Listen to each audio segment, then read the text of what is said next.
idea of iPad in education, and I'll explain how that's going to work in a second. Later this afternoon at 3:30, I'm doing apps in particular, specific apps that I have found in my work around the country that universities and K-12 institutions are using in the classroom. That's not an Apple commercial, so to speak. Those are apps that have nothing to do with Apple. Those are just apps that are being used by your colleagues around the world. Just so you know where I'm coming from, my state of mind, I've been in public education for 20 years. I've been a chemistry teacher. I've been a building principal. I have been an IT director in a very large school system. Most recently, I've been university faculty for the past 5 years, and I left a tenure track position about a year ago to come to Apple because of this mobility revolution.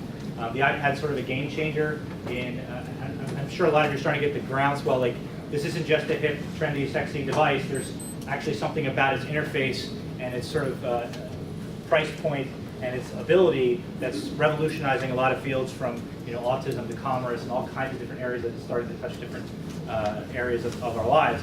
And the education world is, of course, one of those fields that have completely, educators are always creative. Give them a Dixie cup and some string and they'll figure something amazing to do with it. The education world has, of course, come to the iPad. And there's a lot of things about the iPad, some controversies, some issues, some abilities. I want to make sure I'm painting a very obvious picture. I am not an Apple sales guy. I'm an educational consultant, so I can answer your questions incredibly honestly if you have any questions at the end of the presentation. I will probably go right up to the end, but then I'm just going to hang out there for a little while. If anybody has a lot of questions, I'll hang around as long as you want until I start talking again at 3:30. And after that, I'll stay as long as you want. So, with that being said, the whirlwind tour is about to begin. What I'm going to talk about very quickly for the first couple minutes, I don't want to talk about iPads at all. Just for give me 5 minutes, I promise. No iPads. What I want to talk about is what's just happened to your world in the past 10 years. If you've been in the education field, supporting it, or teaching in it, or buying technology for it, the world has changed very rapidly in the last 10 years. I'm not telling you anything you don't know, but I want you to take a 10,000-foot view. Just stop for a second and think what has really happened. Go back 20 years ago. Imagine that you were in an educational conference, such as this. This is almost perfect. Something just like this, where there's a keynote speaker. Now think of where your education was 20 years ago. You might have been in school 20 years ago. But think of what your school world was like 20 years ago. And if you were at an educational conference, right? You show up at a big keynote speaker type thing. And it's one of those keynote speakers you really want to see, right? So you go to this keynote speaker and you sit down and you're listening to this person talk. And that person says to you, look, I'm an industry insider. I've had a chance to meet with some folks. And I'm going to tell you, there's going to be a device coming in the near future that is going to let you look up any fact that has ever been recorded. It's going to let you listen to any video, an audio clip that's ever been laid down. It's going to let you do any math problem. It's going to have the world's repository of knowledge on it. It's going to have a video editing studio on it. Now right there, people that are in the video editing world will go on, wait a second. I have built video editing booths for my high school, and I know an editing booth is about 40 grand, and the studio is about $1 million. And so this person said, nope, there's going to be a device you'll be able to shoot and edit video and audio, have all that information, all that fact, and this thing is going to fit in the palm of your hand, and most kids are going to bring it with them to their school world anyways. And these low-cost devices compared to computers anyways, going to be much low cost, especially computers at the time.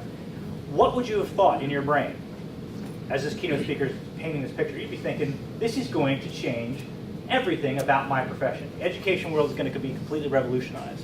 But what have we done? What have we done with these devices in the K-12 world, especially? We've banned them, right? So we don't let them in the building. And higher ed, at best, they're a nuisance, right? I've worked with a lot of university faculty. I do a lot of faculty development, and I still teach. Actually, I just moved my status back to adjunct, so I can still teach a class here now and then.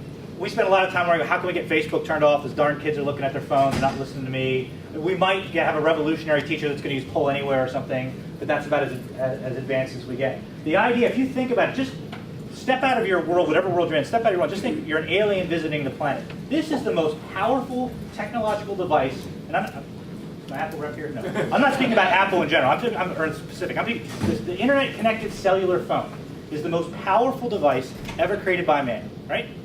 And yet, we give it to 12-year-olds and just say, be careful, right? There's not a whole lot of context that we give with them. And education hates it and we fear it. This whole world has changed. Let me show you what I mean by this world changing.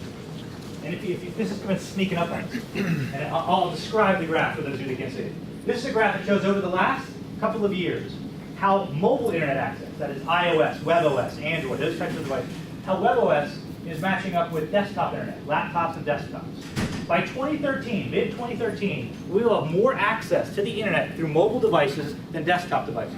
And for those of us who've been through the whole thing, including the AOL discs that you never want to throw away because you didn't know what to do with them, right? If you've been through that whole path, that's a real revolution, that there are more people accessing the device to this. Let's look at, I'm going to talk to my higher ed folks right now. Higher ed folks coming in 5 years ago, 6 years ago, 1 out of 100 kids were bringing a smartphone to school. At the end of last year, 63%. It's estimated to be close to 80-85% for this year that we're just finishing up now, of kids coming to school with a smartphone. What does that mean? And by the way, K-12 people, I don't have to tell you, you know they have the smartphones, they have them everywhere. And it's something that has a much smaller digital divide than computers.